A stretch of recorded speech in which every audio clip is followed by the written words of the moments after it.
Welcome back to the Promoted Podcast. I'm your host, Felicity Fury, CEO of We Aspire, and I'm joined by the incredible Renee, aerospace engineer, pilot, and speaker. Hi, Renee. You're calling in from all the way on the other side of the planet. Where are you today?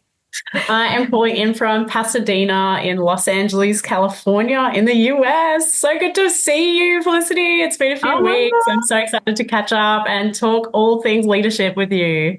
Yay, it has been a long time since we've jumped on and recorded the podcast, and it's so great to see you, so great to be here with you, and we've got another juicy episode today. This question is something, or statement, is something I've been told a lot in my career, and we're going to dive into it today. It is, why have you moved around so much? And for me, I think I've had like something, 8 or 9 different jobs. I think I've started 5 businesses now, and I've definitely been told you've moved around too much. Renee, is that something that you've had said to you in your career? And if so, how have you handled it?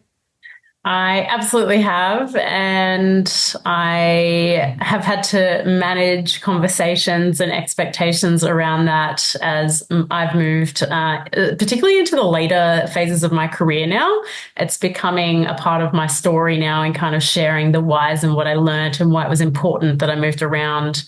But certainly a lot of people read my resume and go, wow, it's super impressive, but you've moved so much. It's absolutely kind of that disclaimer that comes off the back of admiration. So, I've certainly had to, work a storyline into helping people understand why I have made moves, how it's been valuable, and the importance that it's played in really helping me curate the career of my dreams. What about you, Felicity? I remember I was sitting in an interview at a design consultancy. It was probably like dream organization to work for. I'd dreamt about working with them since I was at university. And the head of consulting turned to me and said, "You've moved around a lot. What makes me think you're not going to leave this job too?" And I was shocked. Oh my gosh. Okay. That's a really great question. And so valid. Yeah, so valid. And I looked at, the different roles I'd had, and there was actually really strategic reasons for leaving or for changing. So my first role I was made redundant from, didn't really have much choice in that.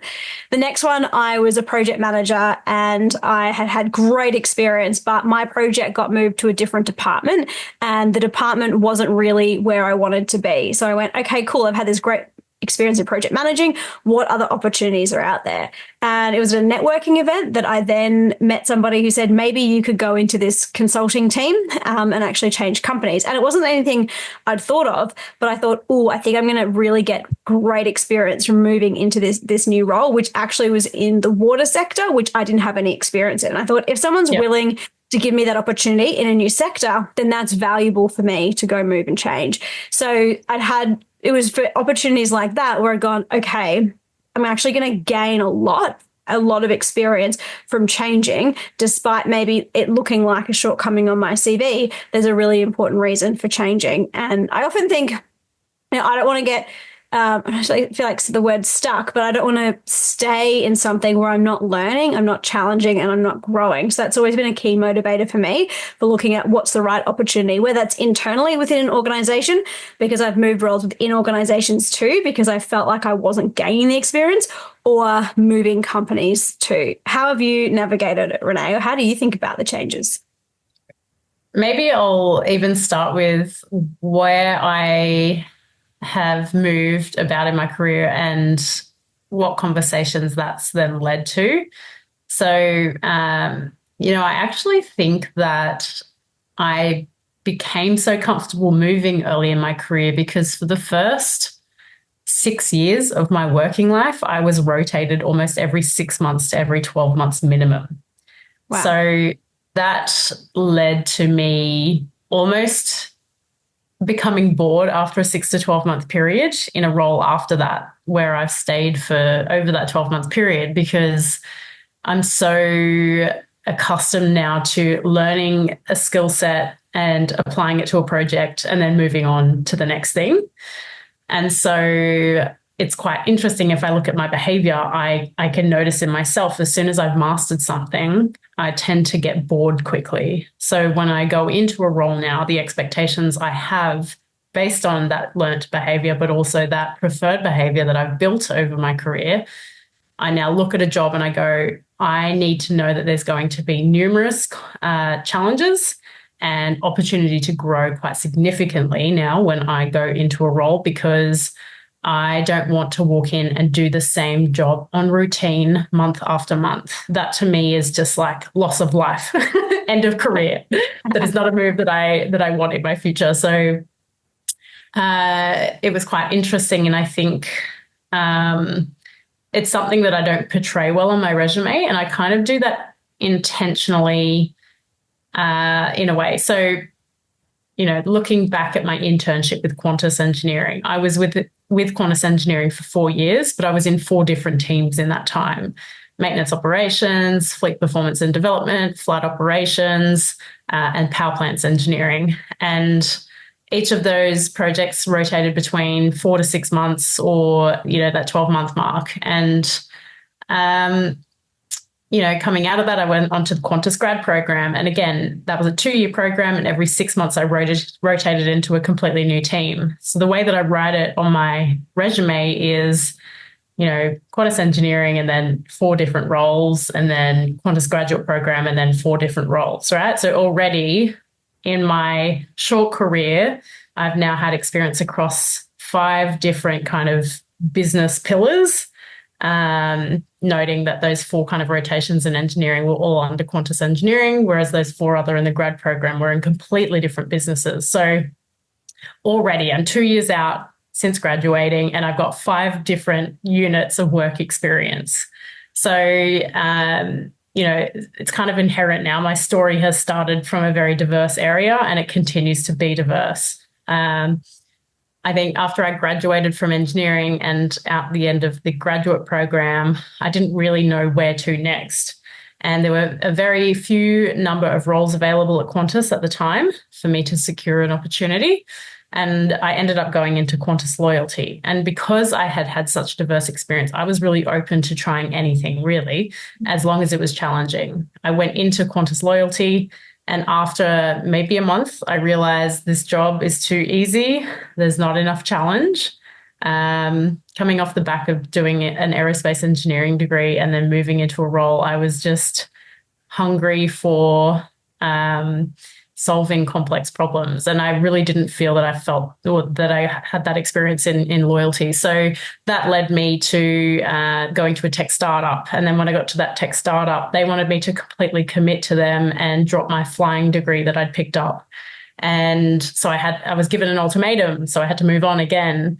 And then I went to Qantas Fleet Flight Operations as a performance engineer while I was doing my flying. Then COVID hit about 13 months into that job. So I had to leave again. And then I went to an external company called CAE, and that was a Canadian aviation electronics company upgrading military simulators. On day 2 in that job, I knew that that wasn't the right place for me. So I spent the year ahead looking for a new job at the same time as working incredibly hard, still finishing my flying studies, doing a full-time job with them, and then trying to look ahead to, well, what's next now? I can't go back to Qantas because we're in the middle of COVID. This company isn't the right company. It's not the right fit for me. And eventually I found Western Sydney Airport.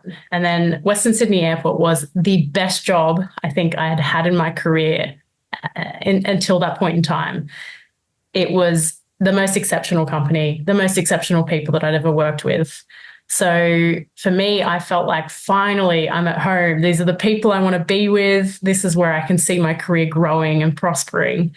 And then Qantas, about 12 months later, knocked on my door and said, we've got a great job. We want you to come back. Huge promotion. You run a budget, a P&L, profit and loss. You have a budget. You need to build a team. You need to build a strategy and execute it. And that was a lot more accountability and responsibility than I had at Western Sydney Airport. So I made the decision, okay, I'm going to leave. I'm going to go and take on this phenomenal once-in-a-lifetime opportunity to lead First Nations engagement. And every time I've moved there's many reasons why I've moved as well in terms of the skills I wanted to build, and I wanted to break out of engineering. So, at Western Sydney Airport, I got into strategy. Qantas, when I went back, was in people strategy. So I got to build on incredible skills as I was making these changes. But I never saw the ending coming until I was in the moment. So while people look at my resume and go, wow, you've moved so much. Yes, I have, but here's what I've learned along the way. And actually, every time I made that choice, it was a very calculated reason as to why I moved. And I'm also going to kind of lean on the fact that I'm not somebody who settles. And so when I'm in a job, I'm not just going to stay there to try and achieve longevity. I'm there to build skills to help achieve the purpose and a great outcome for the projects that we run. I'm there to contribute to the team and help everybody grow. And if those opportunities aren't there for me, you won't see me. I'll be gone. So, and I think, the move I've just made into sustainable aviation fuel only 3 months ago was a calculated move. And whilst I tried to stay with Qantas, those avenues kind of didn't become available in the timeframe that I was looking for. And ultimately, I think I've landed something I couldn't even imagine moving into and having as an option at Qantas. So, there are always reasons as to why I've moved, and I've always been quite strategic, I think, in where I've gone. And so the conversation absolutely comes up. Why have you moved so much? What have you learned along the way? But it makes employers a bit nervous now when they see my resume and look at, wow, she's achieved a lot, but she's never stayed long in the same place. And whilst that hasn't always been in my control, or, acknowledging that, yes, that has been my story, that has been my journey.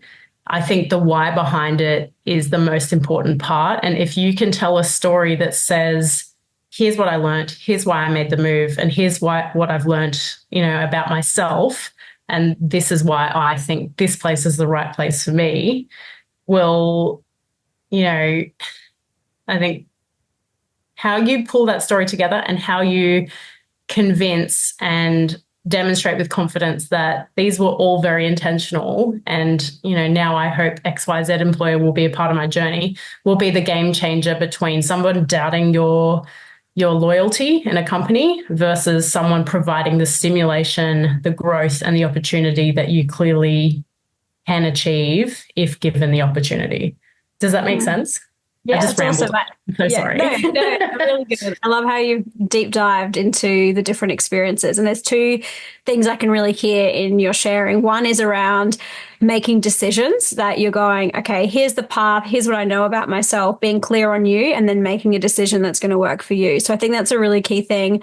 If you're undecided or you're doubting, if you're not driving it yourself, you can get really stuck. And I've seen that happen to a lot of people of, oh, it's not that bad. I think we've talked about this before, Renee, like it's like a bad relationship or a bad boyfriend. It's like, oh, they're not that bad, but, they're not being like terrible. I may as well stay. And I think people can do that a lot in their career. So I think a big theme in what you were sharing was around making those decisions, being clear and moving on. And the other piece I really loved from what you said was around owning your story and you putting it forward first. And that's something that's really helped me as well when I've sat down for an interview and they've looked at my CV and they've, said, yeah, you've moved around a lot. I'll go, well, this is what it says about my character. Here are key things that I'm driven by. Here's what I'm passionate about. Here's what's really important to me. So I'll say, hey, if you want to use me best, put me in something really challenging, make it really interesting and exciting. I'm going to lean into that challenge and really go for it and give it everything I've got.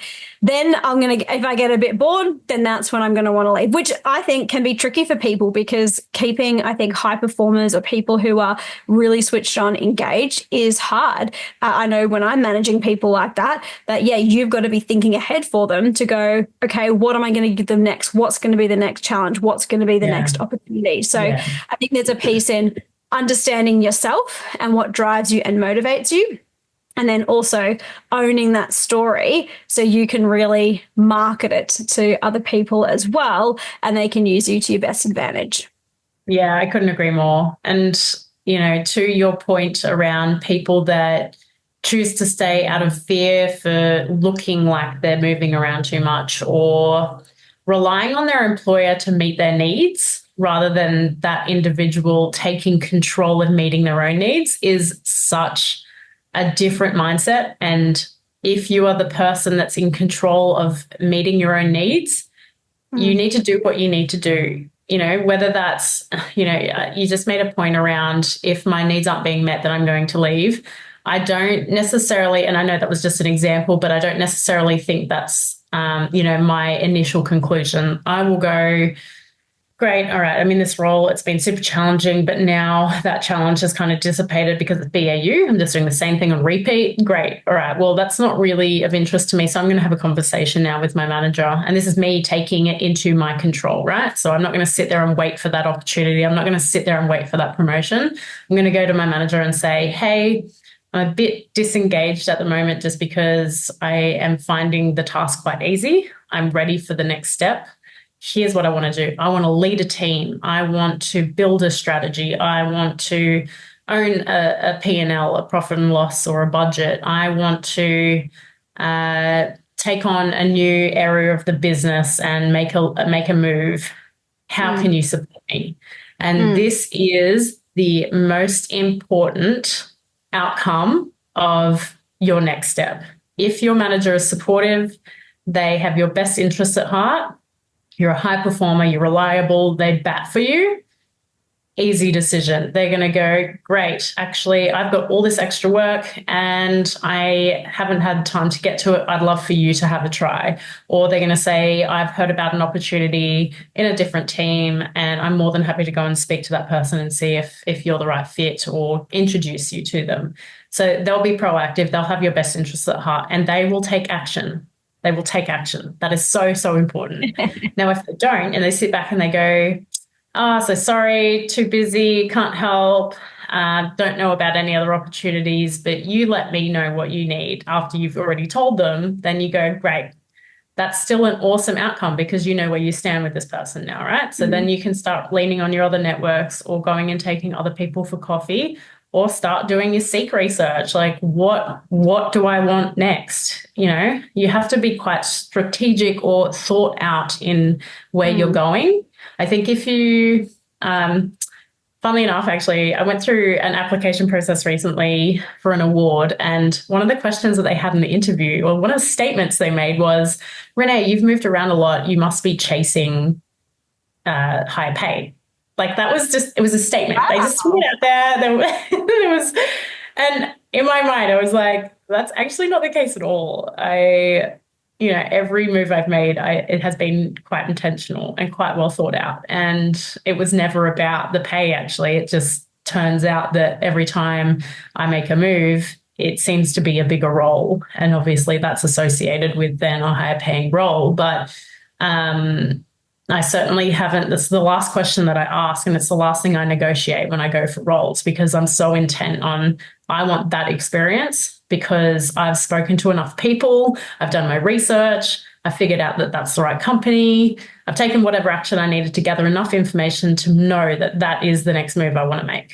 And so I find it almost like a bit rude when people are like, oh, you must be chasing money. I'm like, yeah, that's the easy answer. That's the throwaway answer, but it certainly isn't my motivator and never will be, to be honest, because I think when you truly find what you're passionate about, you'll be paid and remunerated for the value you bring. And that's certainly been my experience. So in wrapping up all of that, I think that the key takeaways that we want you to walk away with as our listeners today is really, be in control. Don't be scared to take action and fight for the opportunities that you deserve, even if that means changing a bit. And I think that's so important early on for our young leaders, our young employees, the people that are coming through and just graduating and trying to figure out who they are and how they want to contribute to the world and how they want to apply their skills.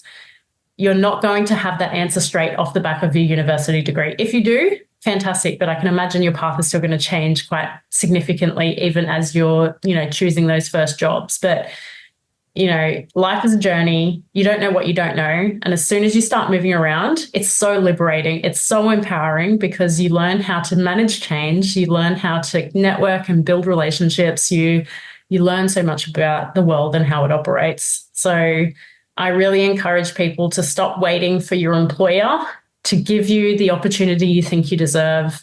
I really encourage you all to take action, to ask questions and write into us. If you need some support, if you have a question on where you should go next, networking is the essence of understanding how and what opportunities are available in the world, right? Like if you're starting out your career, you have so much to learn. Even if you've been in the same industry for a really long time and you're looking for a change, yes, it's scary. We all are scared at some point, but I think go and just keep talking, keep finding out information, and then take action. Stop waiting for your employer to give you that next opportunity.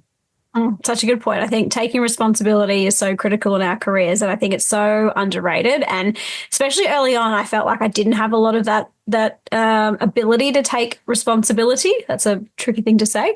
And you just remind me, Renee, and I'll finish on this story, is when I was actually at AECOM, I'd been asked to go there because I had project management experience, and I was put in a technical team with water engineers.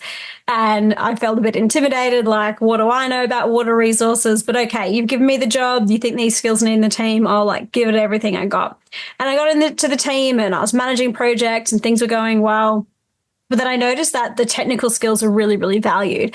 And I looked at my peers and I thought to myself, this is just my opinion at the time, it might not have been true, but how it occurred for me was, everyone around me has got 5+ years experience on water modeling of all this water detail stuff. If I want to get promoted, I'm going to be up against these people. So I have a choice.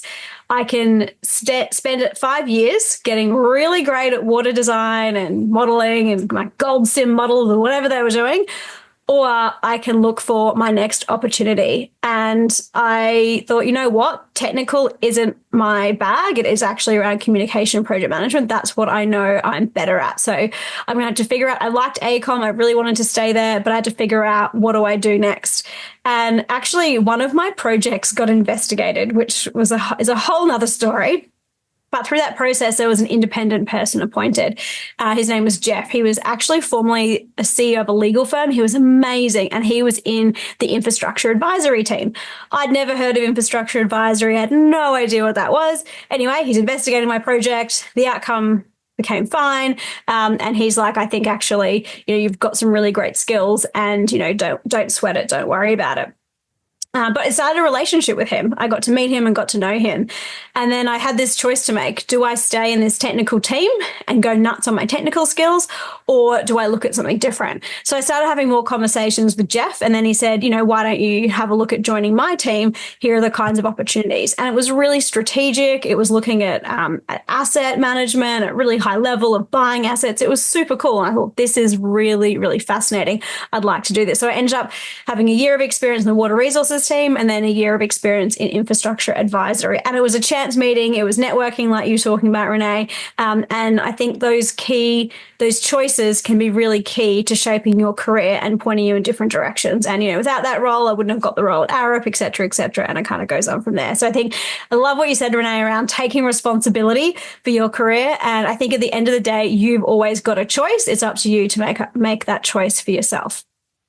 And maybe I will also just add in here, this is coming from two women that are, in their 30s. We have a decade of experience at minimum in moving careers and changing jobs and building skills. So for us, we are coming from a very self-confident perspective. We know our worth. We know that what we have to offer is incredible in the right places. And so I want to say to our younger people and our listeners that maybe don't have that confidence to go, I know I'm worth it and I'm ready to take on that next move. I do want to just add that everybody has significant value. If you have completed a degree, if you have significant work experience, if you have integrity and you turn up and you have good values, it doesn't matter what you're bringing to the table, you are worth it, which means that you should demand what you are worth. It means that you should take control of what you think is possible. And if you don't have that confidence yet, I want you to build on it. I want you to start taking steps that show that you know your worth and that you're willing to put things on the line, or you're willing to take a leap of faith and to make a change in order to build the team around you that you want to work with, to get the experience that you want to build. Whatever it is that you're looking for in a job, please, know your worth, take some steps, reach out and find networks to back you, and take responsibility for your career. I'll land it there, Felicity. Oh, good, Renee. Thank you so much. Yes, I'm completely biased. It's probably you, Renee. We've changed around a lot. So we were pro moving around, taking opportunities and really going for it. Also, that might not suit you. That might not be your bag. You might go, look, I want to stick this out and get heaps of experience and spend a decade getting super technical. And if that's for you, that is awesome. That certainly was not a good career path for me personally. So I think, take this with a grain of salt of what's going to work for you, and you know yourself best. So if you think, you know what, that's actually not my jam, well, great. Then you know what is right for you. And I'm excited to hear what your career journeys look like. As Renee said, feel free to DM us, write into us. We'd love to hear your story, grab your questions. And thanks everyone who's been writing in so far. We've been loving to see them. I think that's a wrap on this podcast episode, Renee. We will see you in the next episode of Promoted. Thank you.